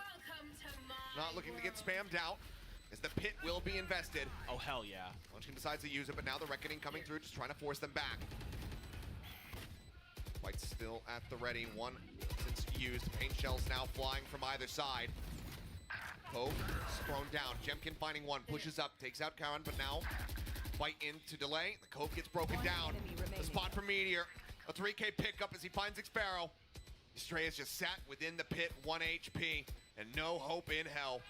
Creeping forward, he will be found, and Gen G, they will break the win streak, as well as the Spirits as they move themselves up to match point. A pacey hit here for Gen G. The pit implemented once they can get just enough space so it covers the tip of the site. They're able to get that plant down quickly and force the hand of RRQ where they have to contest that pit. But there's enough room in the back that Munchkin can stay obscured. Once that initial utility, once that initial barrage of mollies is dodged by Gen G, then that pit is so difficult to displace. So many crossfires. Everybody on RRQ is sitting at 1 HP because of the decay. I mean, just exactly what I've been really wanting to see from Gen G since I started noticing the pits were being neglected. We're lacking. Yeah. Well, the last time out here for RQ, Gen G still have one more. So even if this does come down to an 11 and 12 score line, they can once again pump the brakes and try to come up with a solid game plan to turn things around and finally close things out. And they'll probably get another ult or two back into cycle by then. Most likely. Sure. It can depend, but there's a pretty good chance of that. So that's exactly why that round was so huge for Gen G. So much was riding on that, both in terms of money economy and ult economy. Yeah. And they had to invest absolutely everything into it. With the 3K picked up on the back end, Meteor decently close, halfway now to that neural theft, which is the only ult that we have available right now for the side of RRQ. 2 away from the showstopper if Gem can get the ball rolling here in the round. So for now it's just going to be clear out on the Haunton. Big wraparound over in towards mid here from Estrella, leaving Elmimore very much on an island. Now they're trying to just gain all this mid control off the back of the high tide, and they're being given it as it's just a trap wire to watch Gen G's back. This is a full-on A commit. Oh, and Elmimore down to 10 HP. Munchkin at the same time, finding Estrella, takes him down. The paint shells come through, and Gen G might just be ready to finish this one out. The trap wire around the back. Gonna give the reveal. Now they know. Munchkin turning his sights over there for a brief little moment. Now just retreats in towards the site itself. Allows for Texture to move up. Get tucked away. Center able to find one. Meteor gone. The wall raised. Texture. Maybe look at the push off the back of this one. Oh! And there it is! What is that transfer? Texture coming up with 2. And it's all on Flipshider. Everybody corralled in the same position, but he has just no damn idea. Jumps forward, gets into the smoke. Tap on the spike, pushes out, finds one, but Munchkin, he's seen enough, he's had enough. He finishes the job. 13-8 here on Sunset. Gen G once again shut down the hopes and dreams of RRQ. It's unbelievable. I mean, yet another absolute nail biter between these two teams. This rivalry delivers once again, but if you're an RRQ fan, it is another heartbreaker. So close, so many times here today, so many rounds that were on the precipice of going their way. They were often one player away from taking Gen G out of a round that could have maybe swung the whole match. Instead, Gen G holds firm. Texture there in that last round with a great flash from Lakia to set him up for the push out, and then a beautiful transfer as well. He was just had so many highlight reel plays today. I mean, Texture right back into his comfort zone of being a duelist and showing you why we thought very highly of him for years when we were just VCT Korea before we grew into the Pacific. For sure. I mean, we've had our eyes on him for a very, very long time, and right now he is very much in the spotlight. A very solid effort here from the side of RRQ, but yes, unfortunately, not able to find their revenge here today. 3-0 as far as the orgs are concerned in their overall head-to-heads across last season and now today. Gen G is not allowing them to get that win. 2 maps is all they've allowed so far. It's crazy. It is crazy to think about. I mean, it is a very different Gen G from last year. And a somewhat different, you know, with Estrella coming through. And I mean, but this Gen G is wildly different. I mean, just Meteor is the holdover. You know, you've got some players who played with each other from time to time on Gen G. Yeah. But truly impressive. The way that they're already gelling, they're already coming together. You know, you can kind of see glimpses of it at Convergence, but this was certainly the bigger test, and they stood up to it. Oh, Fist and bumps exchanged. I'm the only person who's undefeated in predictions. Yeah, I knew you were going to say that. Yep. And I bite my thumb at you, good sir. But anyway, as we can see, we've got a player making his way out onto the stage, so we will go ahead and get ready to hand it over to Jen, who is standing by with Meteor for a winner's interview. Come on in. All right, good. More the merrier. Who wants the bear? 누가 곰돌이 가지실래요? Okay, greedy texture. Congratulations, Gen G. I'm standing here with Meteor and Texture. Congratulations once again, guys. Now today, it was a long day, but first off, Texture, you were firing on all cylinders. You know, do you have a secret for today's performance? 오늘 텍스처 선수 너무너무 잘했습니다. 뭔가 아까 먼치킨 선수와 색다른 이야기를 나누고 나서 갑자기 또 퍼포먼스가 확 올라가는 느낌이었거든요. 오늘 좀 잘할 수 있었던 비결이 있을까요? 좀 그 뭐라 해야 되지? 지금 배가 좀 많이 고파서 빨리 끝내고 싶은 마음에 좀 빡 집중했던 것 같습니다. I was really hangry, so I was telling the guys, come on, let's go, let's have some food, close it out, and I was able to put up big numbers, focus on the game, and finally I get to have dinner. Well then, what's for dinner? 그럼 이제 가서 뭐 먹을 거예요? 그거는 이제 좀 정해야 말을 따로 하진 않았어요. 네. 정하려고요. 네. Undecided, soon to be decided. Well, I'm gonna turn to you, Meteor. Congratulations to you, too. Are you satisfied with Genji's performance today? 오늘 경기 젠지가 정말 무서운 모습을 보여줬는데요. 경기력 만족스러우신가요?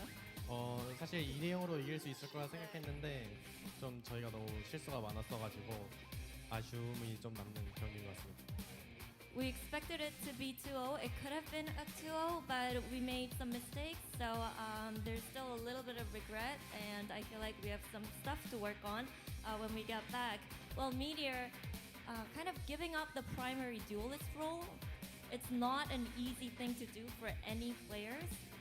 So can you talk to me about the decision to do so and your transition into more of a duelist and other flex players type of role? 그러면 이제 미디어 선수, 메테오 선수, 사실 팀의 메인 듀얼리스트 자리를 좀 이렇게 내려놓는다는 게 조금은 어려울 수도 있는 결정이잖아요. 이런 결정과 그리고 이제 다른 요원들을 좀 습득하는 과정에 대해서도 얘기해 주시죠. 나는 잘했어. This is what you get when you stay on site all day. Right. Who's gonna be our lucky winner? 누가 던지실래요? Okay, it's gonna be Meteor throwing the Tech the Bear. Make some noise! 무대 가까이 가서 던져주시면 돼요. 무대 가까이 가서. Alright. Okay. And we have our lucky winners. Well, thank you guys for the interview. Go get some food, go get some sleep. Good luck to you in the future. Okay. And that is the last interview for today. I'm going to toss it over to the desk for one last time.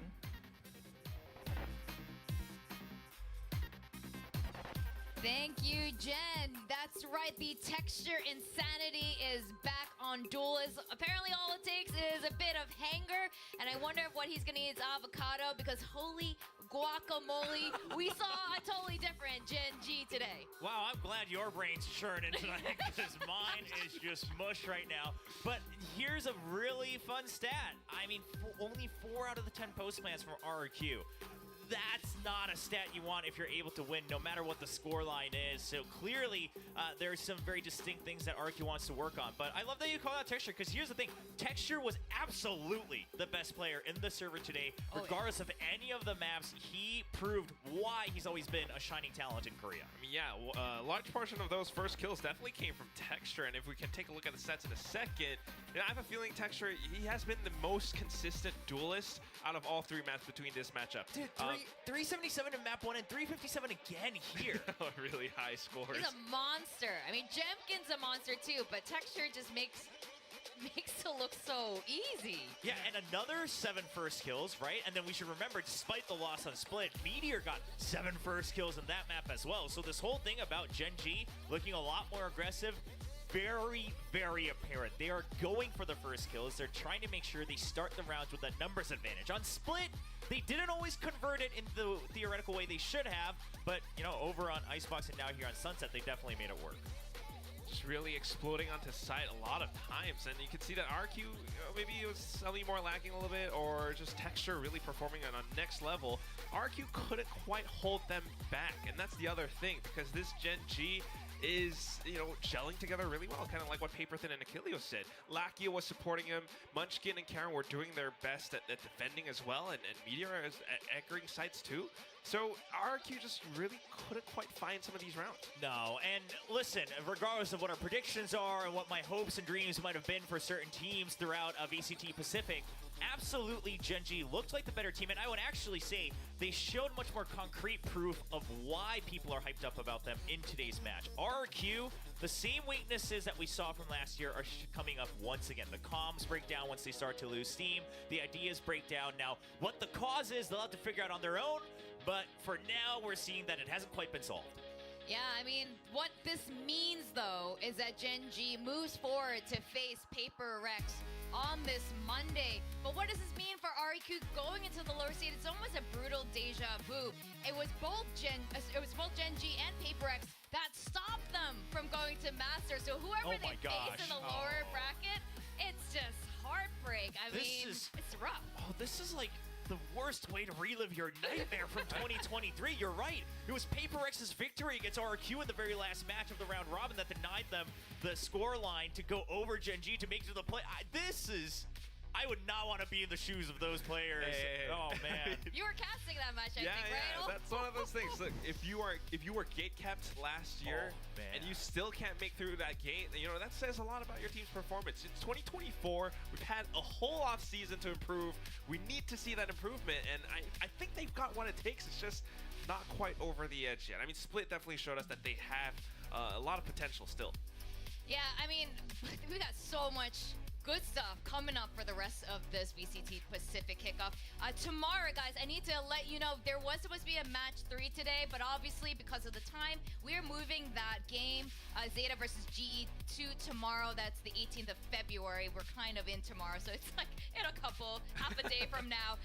It'll be starting straight off the bat at 3 p.m. And again, we want to apologize to all of you guys at home and really thank you to those of you who stayed up with us all night in the audience, watching from at home to, you know, hang out with us and watch good Valorant. And I believe the Zeta Division fan meet is also supposed to be scheduled for right after their match tomorrow as well for anyone that was looking forward to that on site. So once again, big apologies, but you have that to look forward to tomorrow on top of the originally scheduled matches tomorrow as well. That's right. So tomorrow we also have Team Secret versus Talon from Thailand. We got DRX versus DFM to finish off the rest of tomorrow.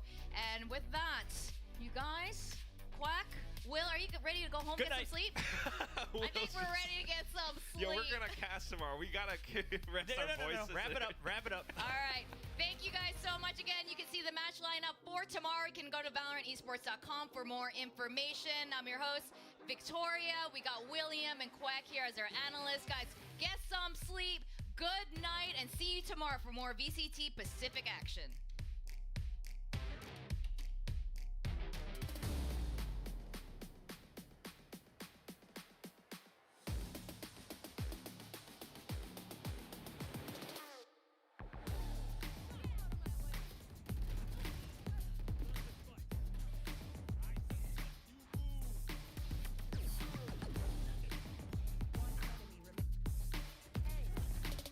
I got it, no?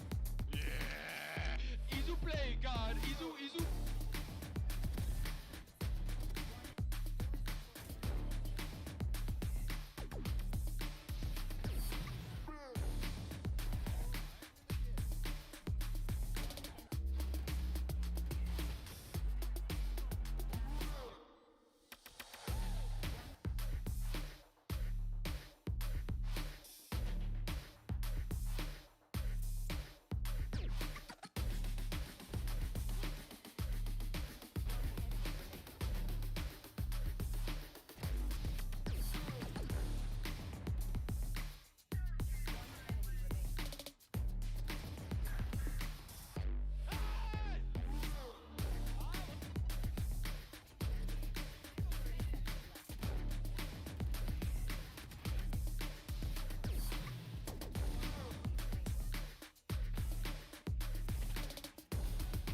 This dude's kit just fits like a glove wherever you slot him in. And this is why so many teams ran Breach on Fracture as well. All of this just works. And then combine all this firepower with Raze, who I think is the best duelist in the game, and you have one explosive win condition, which is exactly what we see being set up in Team Liquid's pistol strat. But they need to be careful. Sentinels are prepared to repel a fast hit at every lane. On A, Raze and Fade are primed with a C's Paint Shells combo in hand, while Omen and Breach are in positions to fill both gaps on B if the offense makes their way into sight. And it can trick the attackers further. Cypher's trapwires are positioned to help Breach hold this lane, securing back sight, while Omen can play off this one to keep market. And Cypher's even helping his A players, I think. I mean, we don't have a replay system, but I think John QT is using this spy cam to spot A to trigger this util combo. So from the looks of the setup, Sentinels are expecting Liquid to hit fast. And it starts with Nats' cam in this window, which spots Tens, who's trying to break it. Yempi stuns to punish, Kaiko flies in to capitalize, but Zelsis saves Tens' skin. Team Liquid were using this common Cypher cam as bait and wanted Sentinels to shoot it. By doing so, this would put Tens in a prime position to get fault lined and punished. But the nature of this anchor setup combats what the offense are trying to do, giving Sentinels the player advantage. Now with the realization that a B hit is coming, both defenders fall back, using 2 flashes to slow the offense down. And once market secured, Tens deploys a dark cover, which splits front sight in half, allowing the defense to leak back out onto sight. Mystic tries to cancel it out by chaining a smoke of his own and climbing inside. But this isn't doing too much. Team Liquid need more space, or they'll get collapsed on. 3 of them try to dual spawn, but can't find anything. They also don't feel safe pushing through this spooky sight smoke. But once it fades, Mystic realizes that this is his time to even the advantage or find some space. Stacked up, now Celsius looking for that fault line, but they're pushing him out of market, and Mystic has gone through, he can't get the right click on the head. Liquid don't have market, back sight, or the player advantage. So their last-ditch effort is to retreat to main and play for spam. And with the way Spike is planted, this can work. But spamming with pistols? Going for the flank, no time for that. They have to dodge the flashpoint. There's the aftershock and the paint shells just to keep them busy because the defuse is going down. They finally get it through the spam, but it's already been done to half, and it should be able to finish all the way to the end. Sentinels winning fast. Round 1. Yeah. So, was this a bad plan? Well, I don't like playing for spam when you have pistols. They don't have a lot of ammo and do way less damage compared to rifles. But Enzo planted in a good enough spot where the pistols could get the job done. But in reality, a play like this is truly up to chance. When the defenders smoke the spike, you don't know whether or not you actually took down the diffuser unless you get in there. Now let's rewind a bit. I think that if someone were to help Mystic take market earlier in the round, they'd be able to form a strong crossfire with the players in main and have a better chance. But then that play isn't perfect either because the spike isn't planted for him. In Valorant, there's multiple ways to play out a round, but as long as everyone is on the same page, like Liquid were here, your odds of winning go up significantly despite being down 5-3. Though sometimes that just isn't enough. Liquid are on their first full buy, and their plan is to take mid control in their 1-4 default. Let Cypher's trapwires hold the wings, while the big guns stay together in mid, playing keep away from any aggressive shenanigans the defense might pull with their bonus loadouts. On low buys like this, it's good to get aggressive, as your team can combine their firepower together and overwhelm some of these rifles. But on a map like this, with so many narrow corridors for the defense to get through, how are Sentinels going to get aggressive? Already has as many kills as he did on Haven, so that's a plus. Yes, that is true. Now, a good seize and a paranoia that keeps him locked up for a second to go for the fast push onto tiles. Ooh, trying to get the swing back on the paint shells, but damage already done. That's how. With the way mid is laid out, Raze is able to start top mid and beat the defense out and into tiles before getting punished. And with the amount of support he got to sweep up this mess, I'm surprised Zekin didn't get Breach. Omen paranoid this lane, Breach covered anyone leaking out, Fade seized so no one could escape, and then lobbed her haunt through the window. Also, I think Zelsis aftershocked and flashed this corner, but I don't really know. But in case you haven't realized, Zekin managed to take down Liquid's smokes. Yeah, they traded one player apiece, but a duelist for a controller, Liquid got fleeced. Now because Sentinel started 3 on A, but no one ever pushed out, the offense are headed that way because they feel like that there's only one defender left holding these 2 lanes. And they'd be right, but it's Tens. Tens gets his, smokes the gap, and forces Team Liquid to use their boombot to safely progress. Tens backs up, and Zelsis comes back in case Liquid try to advance up A and readies a flash to pop off TenZ's contact. Sentinels trying to set up a bit of a trap play off of this smoke that 10 set up. They have to creep up, but they're going to give him that angle. Nats just peeking right on cue into the crosshairs. 10 still finds vision of one as well. Zelsis still watching the other side, and 10's holding elbow strong. He's on for 4, and he won't clean it up. This motherfucker don't miss. Yeah, Snoop Dogg, TenZ doesn't miss. But the only reason why he got these last two is because Zelsis stunned from spawn, stopping Kaiko from chasing him down with his double satchels. Wow, Teats, I didn't know that. Good catch. I think I'll subscribe. Liquid take an early timeout to talk things over. Wow guys, have you ever looked at the scenery around this map? Sunset really is stunning. Get it? Stunning. After losing their first roll by, Liquid managed to thrifty Sentinels behind some dirty shots. And that is Keiko staying alive with the showstopper, and he gets the trade as well. Now, they were nice, but do you think the Marshal needs a nerf? Yampi, did he see him? No, the head seam. There's the Marshal, there's the counter shot. Oh my God, Yampi! Wow. You tell me down in the comments. Regardless, this round we're seeing a bloodbath, with both teams fighting for A main, and Liquid's 1-4 default, and Sentinel's alternative 2-3 setup. Now, the reason why A main is so important on this map is because by placing one defender on either of these two lines, their teammates can go stack other parts of the map until this player gets pressured. And if you're the offense, you want to break up this sightline so that the defense is forced to commit more than one person here. This then opens up way more options for your team around the map. I'm telling you, A main is a power position. But the offense aren't moving despite having the extra player. Sentinels make the first move by prowling the immediate area, and it doesn't tag anyone. Because Kaiko and Mystic are up on this phone booth, this dog doesn't latch onto them. So Sassy thinks it's clear. Should I throw my haunt? Nah, why waste it? Mr. Prowler said no one's there. Keep it at my hip. Lands it off the dome.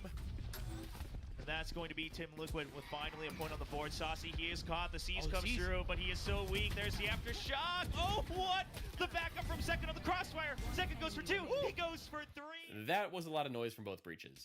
So let's break it down. At the start of the round, Liquid noticed that Fate is one of her all. I'm going to trap this orb. Get ready to fight. So Yappy moved into tiles to line up his fault line once his Cypher cleared mid with his cam. And once the Prowler didn't tag anyone outside, Zekin and Zelsis left, and Sassy felt like it was safe to grab the orb. But as soon as he tapped it, he got stunned. Kaiko chased him down, Enzo recon, but Sassy sees bought Zelsis just enough time to come back, charge his fault line, stun, which bought Zekin enough time to swing, alleviate some of this pressure, and then Zelsis flashed, allowing Zekin to go for more. Man, Sentinels bought a lot of time. But these two breaches went blow for blow, both buying openings for their teams. And once the dust settled, it was Sentinels who came out on top.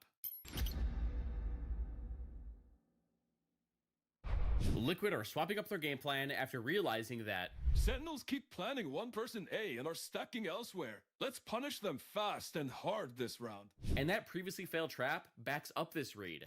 Sassy was being left alone to hold all of A. Plus, that's just the Sunset meta. But by suddenly increasing the tempo this round, they should be able to bust through this 3-person stranglehold that the defense has had on A. Liquid slingshots out of the buy phase behind an instant satchel, stun, and recon for elbow. And Sentinels hit back with a stun of their own plus a Prowler.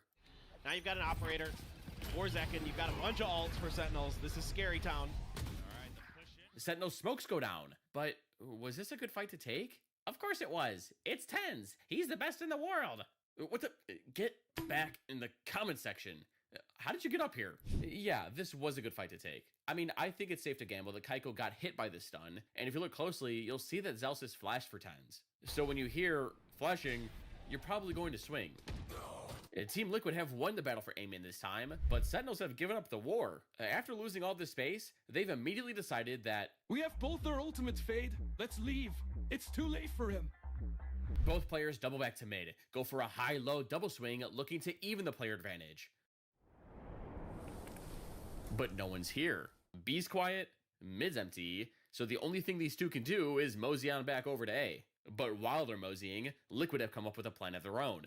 Because Sentinels have enough ults to create a second crater in this map, Liquid want to sell a fake on A, knowing that Sentinels will be playing in spawn, ready to play retake. Since they're playing like this, they're more likely to leave the opposite site earlier in order to get in a position to flood the site. But by doing this, they're going to allow Liquid to gain much more map control. And all of a sudden, Sentinels' ult won't be able to get much value since they don't know where Liquid's spread out to. So while Breach and Omen move back towards A, they smoke a Link, drone, lob their nade, boombot, Enzo darts, but there's one person missing, Breach. Now, if you're playing against a Breach and you want to know whether or not the enemy team is selling a fake, ask yourself, have we seen Breach? In this situation, Sentinels didn't see or hear any Breach utility. Without him, the offense's hits are going to suck as nothing can set up Raze or scale with Sova's utility. So if you don't see him, that means they're probably not going that way. Now, while there's no hard rules in Valorant, this is what I live by. If you see Breach, that's where the hit is going. And Sentinels didn't see him. Back on B, Omen is smoke market, ulted backside to clear the air, and once John QT spots all of this on his cam, the gig is up. But Keiko hears all them leaving, and so does Nats. Safely into the site from the shadows, gives the Q, and the timing here from Keiko shuts down Zekin. That's Showstopper God, Operator down as well. Celsius still staying alive with the Rolling Thunder, but Nats, he's being a menace, buying so much time for his team. Another Cyber Cage as well. Nats couldn't get his, but by staying alive, he's creating enough pressure so that Sentinels won't feel comfortable using their ults. If he can stay alive, the spike is planted for him. He can win this round. So you're going to have to rely on the Nightfall and the Rolling Thunder. Zelsis does get Yampi. Yampi can't get it, and there's the deep Rolling Thunder, but nobody gets hit. It's going to be the Shadow Step to make sure he can get the angle. There's Hunter's Fury to keep them off. If a ping comes out, Mystic would swing on it, but he doesn't find a target just yet. Mystic finding one, can't get the kill, and John QT swings on it right away. Once again, the teamwork for Sentinels coming out on top, but they do not have time. So despite the man advantage, Sentinels will have to give up another round. Both teams are brawling for A main again. Sentinels have 3 here, but Liquid have 4. 3, 2, 1, fight. Liquid Recon, Flash, and Boombot. And this is like the 18th different arrow we've seen from Enzo, by the way, forcing Sassy to back off. But Sentinels cancel all of that out with a fault line of their own. Even though both teams have traded out bits of utility, the defense don't feel comfortable fighting for this space because of this one way and how far Sassy had to drop. Now Liquid wants Sentinels to worry about this space. They force the issue further by droning through elbow. But Zekin isn't backing down, or giving up that easily. Never back down, never what? Flash trying to buy more time, the Haunt as The well. Showstopper, it's good for 3! Lands on the entire crowd. Alright Snoop Dogg, based off the round I broke down earlier, what do you think gave Zekin this much confidence to make a play like that? That would have to be the Master Kush. What the... No.